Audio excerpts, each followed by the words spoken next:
O TV Elas por Elas Formação coloca em pauta os desafios enfrentados pelo gênero feminino no mundo contemporâneo, com foco na preparação e formação das mulheres para a disputa política. A cada semana, um tema diferente será trabalhado em aulas preparadas por especialistas e mulheres de notório saber. Às sextas-feiras, elas se reúnem em uma roda de conversa para trocar experiências e visões sobre o assunto. E para mostrar que o engajamento político começa muito antes de se pensar em uma candidatura, convidamos companheiras de todos os cantos do país para compartilhar suas histórias e trajetórias com a gente. Então anota aí, de segunda a sexta-feira, a partir das 4 da tarde, tem TV Elas por Elas Formação na TVPT.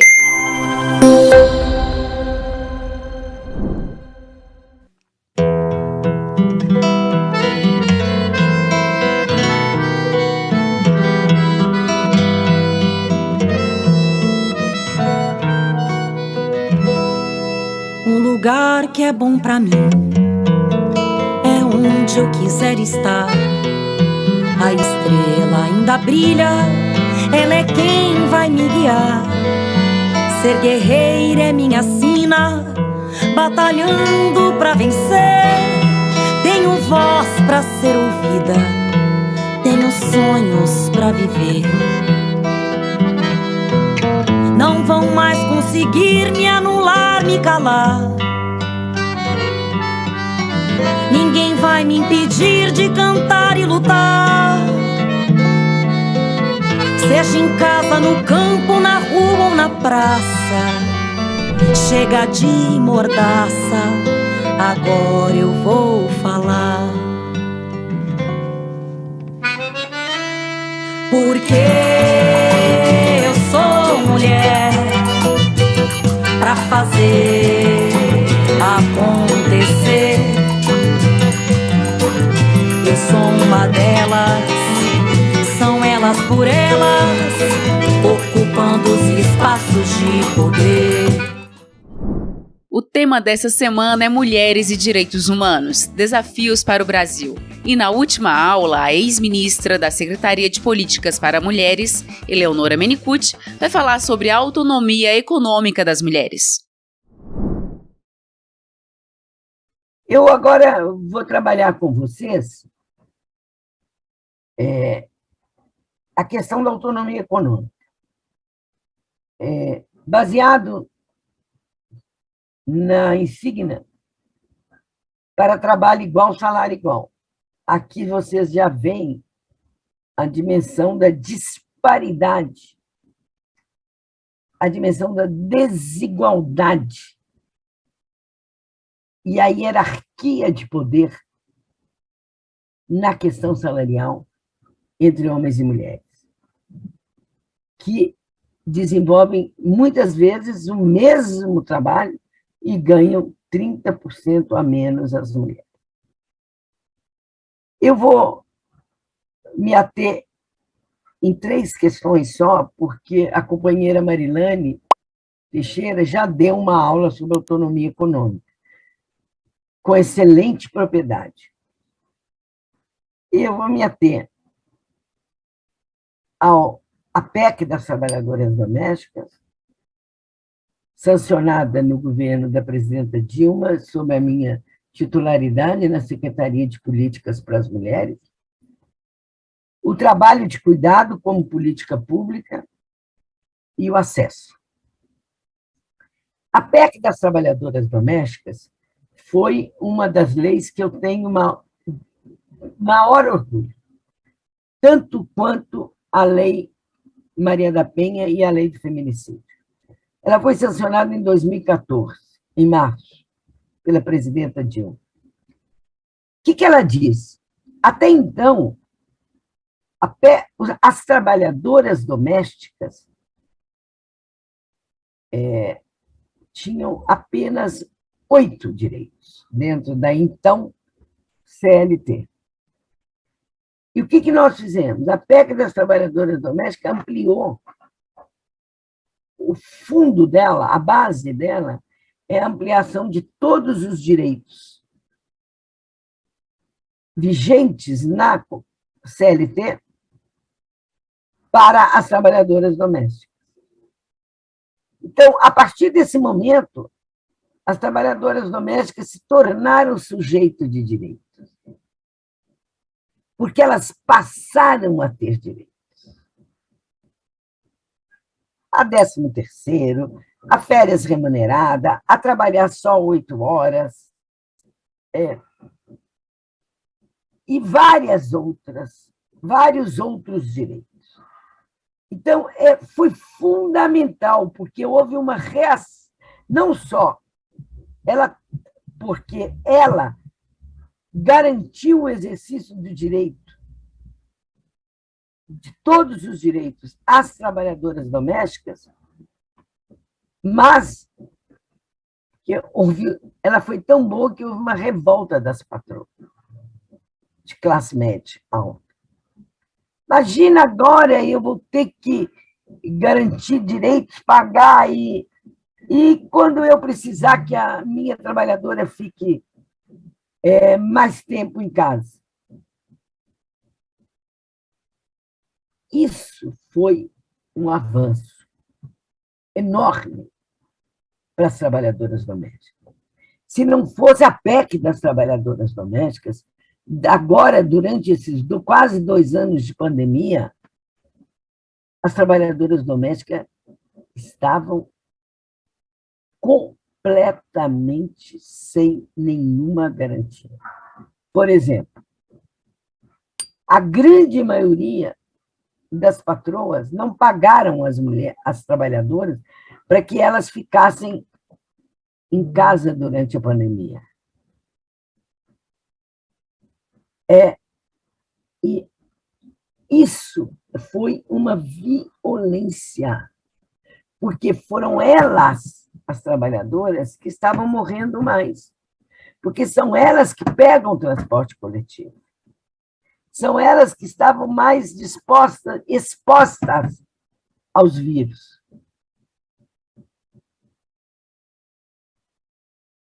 Então, a PEC das trabalhadoras domésticas foi realmente um avanço inominável na garantia dos direitos das trabalhadoras domésticas. Isso posto, eu quero falar do trabalho do cuidado. O trabalho do cuidado, cuidar. O cuidar exige uma relação. Quem cuida e quem é cuidado, ou quem é cuidado. Normalmente, secularmente, por todo esse sistema patriarcal e esse sistema da exclusão das mulheres das declarações dos direitos humanos, quem cuida são as mulheres. Elas cuidam das crianças, elas cuidam dos idosos, das idosas e cuidam dos doentes, sejam homens ou sejam mulheres. Mesmo que ela trabalhe fora, o cuidado é de responsabilidade dela. E também na pandemia isso ficou muito escancarado. E as crianças em casa, quando tem companheiro em casa, a mãe, a avó, a sogra em casa, e a mulher a cuidar e a trabalhar. E o trabalho de cuidado, na perspectiva de gênero, é um trabalho que tem que ser de responsabilidade do Estado, da sociedade e da família, não mais só das mulheres dentro do espaço familiar. Portanto, o trabalho de cuidados exige urgentemente uma política pública que legisle sobre a tarefa do cuidado. Porque o cuidar é um trabalho. É um trabalho que, quando nós falamos em trabalho de cuidado, nós pensamos só nas babás. Não é verdade.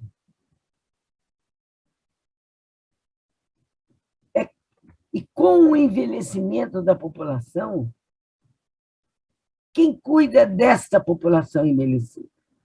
Se você for em qualquer casa de idosos, quem está cuidando são mulheres, são cuidadoras. Essas cuidadoras, elas têm um regime de trabalho, mas são elas que se deslocam, porque o cuidado não é uma política pública. A partir do momento que o cuidado se tornará uma política pública, altera a compreensão. E o trabalho de cuidado, ele está diretamente ligado à economia da sustentabilidade da vida. O que é isso? Sustentabilidade da vida é colocar a vida prioritariamente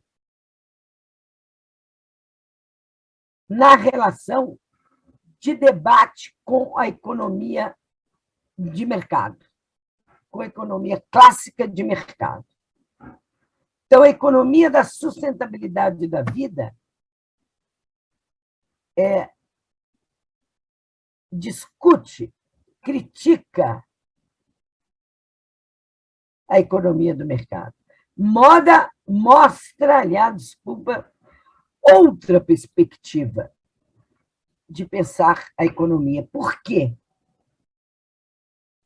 Porque coloca a vida em primeiro lugar. E a vida de quem? De pessoas.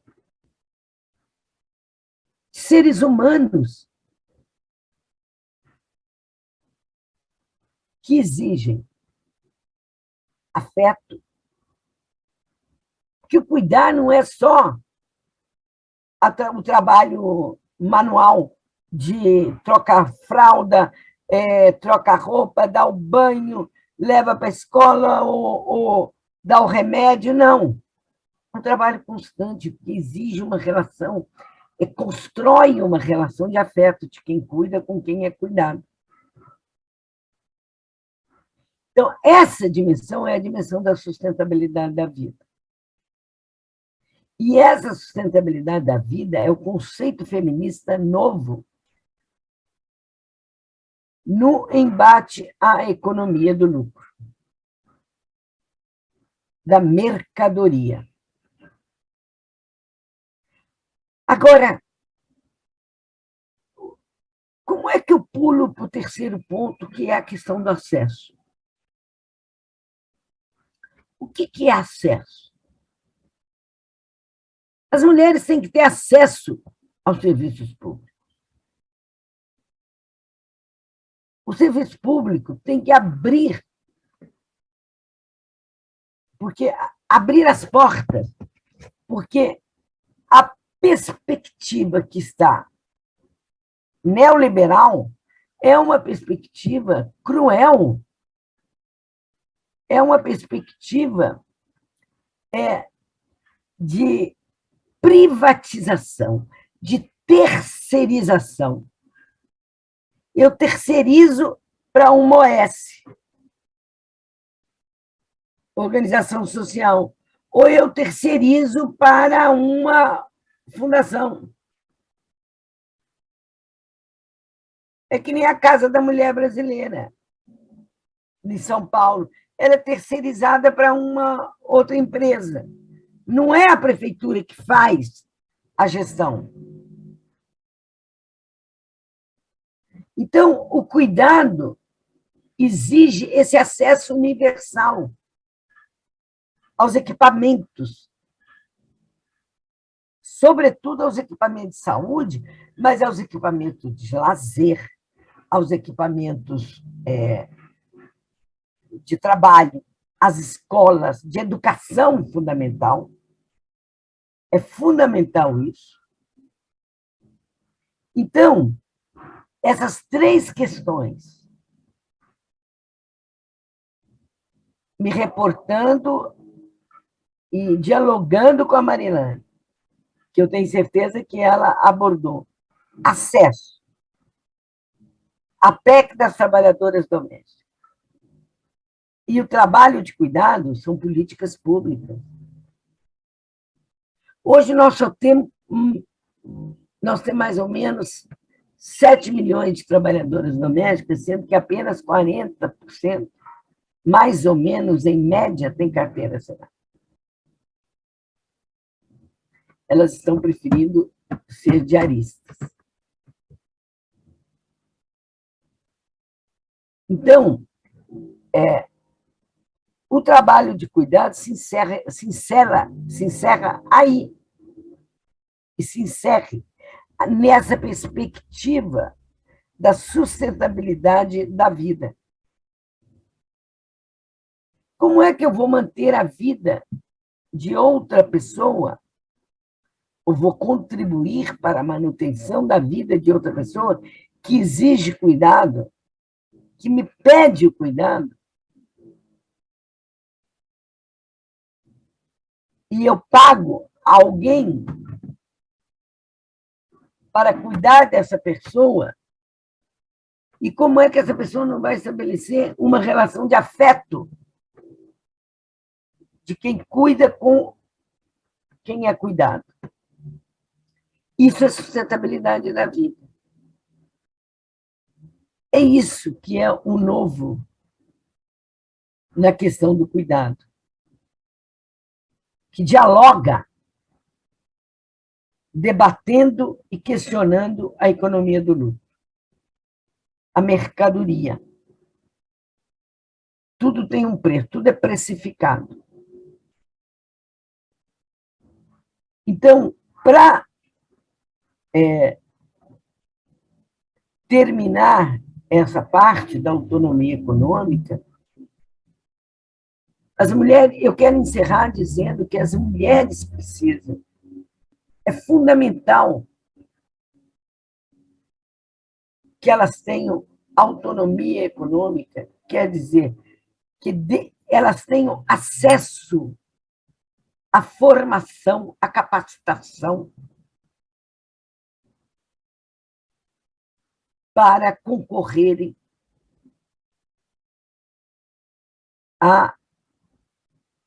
às carreiras. E daí que é fundamental as cotas para as universidades, para o serviço público, as cotas para a população negra, a cota para as mulheres, a cota para quem vem do serviço público, da escola pública, aliás. Isso é fundamental. Isso construirá, sem dúvida nenhuma, novas concepções de vida. E é por isso que eu pontuei a questão do acesso. E, terminando essa parte, eu quero dizer que quando nós dissemos para trabalho igual, salário igual, nós estamos se reivindicando igualdade de direitos na questão da autonomia econômica. Só se nós teremos autonomia para sermos sujeitas e sujeitos de direitos, naquela concepção de cidadania ampliada que eu falei. E é nesse foco que eu quero terminar essa aula. Autonomia econômica não é só ter um salário, mas é ter um salário que lhe dê condições de igualdade de direitos com os homens. Que a relação de poder não seja mais uma relação de dominação, que não seja relação de poder, que a relação de gênero, aliás, não seja uma relação de poder. E que, ao desenvolver as mesmas tarefas, eu tenho que ganhar o mesmo salário. E o cuidado, passando a responsabilidade do Estado, da sociedade e da família, ele se torna uma política pública,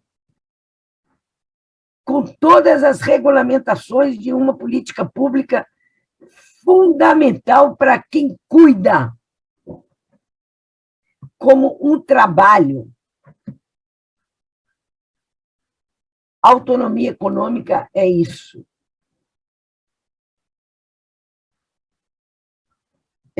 Não é autonomia. Quando se tem autonomia econômica, não existe o assédio moral no mundo do trabalho, não existe o assédio sexual, não existe a violência moral dentro do mundo do trabalho, nos diferentes mundos do trabalho. Por isso que essa aula de direitos, ela conecta desde o primeiro bloco até esse bloco agora, que é o bloco de autonomia econômica. Então, eu tenho certeza que vocês aproveitarão muito, eu espero, porque eu dei o melhor que eu pude em cada um desses aspectos, dessas dimensões dos direitos das mulheres. Muito obrigada.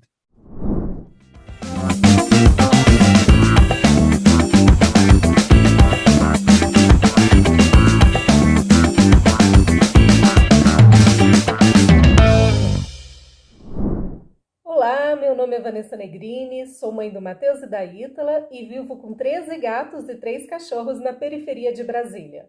Sou servidora pública, professora universitária, vegana, ativista pelos direitos animais e estou suplente de deputada federal e coordenadora nacional do Setorial de Direitos Animais do PT. A política sempre esteve presente em minha vida desde muito cedo. Já fui representante de classe, integrante de centro acadêmico, participo do PT desde os 17 anos, desde as primeiras experiências de orçamento participativo, as greves bancárias.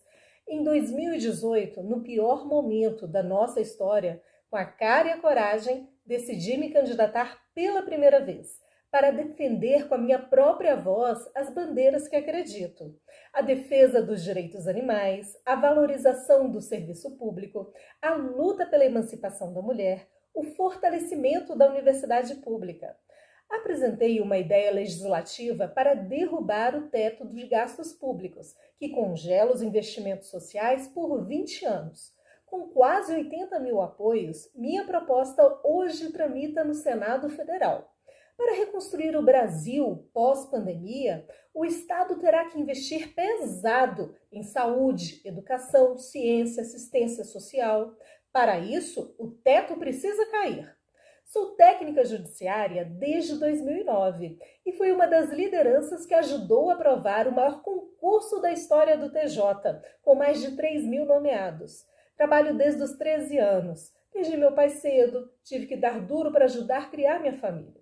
Com isso, o sonho da universidade foi ficando para depois, e somente consegui realizar graças aos programas de expansão universitária dos governos do PT. Hoje sou bacharel em comunicação organizacional, mestre e doutor em políticas de comunicação pela UNB. Parei de comer carne aos 9 anos de idade. Hoje, vejo que lutar pelos direitos animais também é lutar pelos direitos humanos. A Covid-19 é um exemplo duro de que quando os direitos animais são violados, os humanos também acabam vítimas. Criamos o Setorial de Direitos Animais do PT e estamos trabalhando para garantir um capítulo forte sobre direitos animais no programa de governo do PT em 2022. Sou pré-candidata a deputada federal e meu sonho é que cada vez mais mulheres participem da política, dando voz aos nossos ideais. Juntas, vamos ajudar a reeleger Lula presidente para reconstruirmos um Brasil melhor. para a vida das pessoas e de todos os animais. O TV Elas por Elas Formação de hoje fica por aqui. Amanhã, às 16h, nos reuniremos em uma roda de conversa para aprofundar todos estes temas. Você encontra todos os nossos programas na playlist TV Elas por Elas Formação no canal da TV PT no YouTube, em formato de podcast no Spotify.